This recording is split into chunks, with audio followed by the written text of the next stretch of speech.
Hai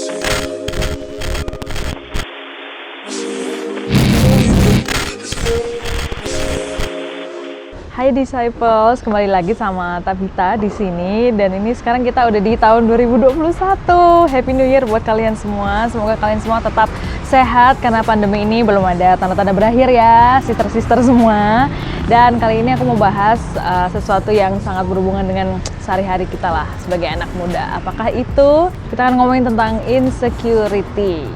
Nah, semua orang ya pasti punya insecurity masing-masing, rasa tidak amannya masing-masing. Itu tuh ibarat kayak kita bawa koper itu kemana-mana gitu. Setiap kita berelasi dengan orang, setiap kemanapun tuh kita punya rasa tidak aman masing-masing. Insecure tuh misalnya nih ya, kayak takut dianggap sesuatu oleh orang lain, misalnya takut kita nggak good enough gitu, atau misalnya nggak percayaan banget sama orang lain. Pokoknya macam-macam lah insecurity itu. Nah, gimana caranya sih menghadapi rasa tidak aman itu di dalam diri kita gitu? Banyak caranya sih, tapi mungkin nih kita share beberapa aja ya. Nah, yang pertama adalah berdamai dengan masa lalu. Ya, kita nggak bisa pungkiri kalau pikiran kita sekarang, terus apalagi ya, hal-hal yang prinsip-prinsip yang kita punya sekarang itu semua adalah semacam apa ya, akumulasi dari pengalaman-pengalaman kita sebelumnya. Dan pasti di masa lalu mungkin kita punya pengalaman yang menyakitkan, punya trauma-trauma tersendiri lah ya, yang membuat kita mungkin jadinya lebih hati-hati ke depannya gitu. Misalnya nih dulu pernah disakitin apa gimana, akhirnya kita kalau mau ketemu orang, mau percaya lagi sama orang susah. Jadi kalau misalnya ada orang yang mau kenal sama kita, kitanya jadi jangan-jangan orang ini ada apa-apa. Nah, itu salah satu apa ya, contoh-contoh insecurity gitu. Jadi kita harus cari ini apa sih di masa lalu kita, mungkin di waktu aku sebelumnya yang membuat kita tuh insecure sekarang gitu. Kita harus benar-benar kenali dan cari penyebabnya supaya kita nanti kalau insecurity itu, rasa insecure itu datang lagi, kita mungkin bisa lebih gimana ya, lebih tahu gimana cara menghadapinya gitu. Terus yang kedua, jangan menyalahkan diri sendiri, karena gimana pun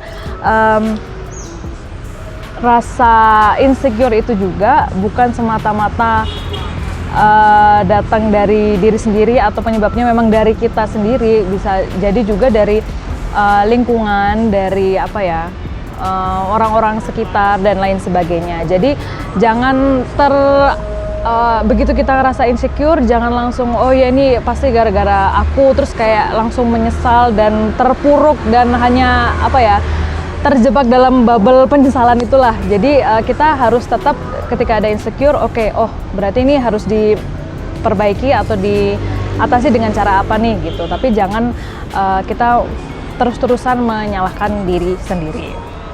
Yang ketiga, alias yang terakhir adalah jangan membandingkan. Dan ini berulang-ulang ya, atau sering banget kita dengar dimanapun, untuk kita bisa merasa damai dengan diri sendiri.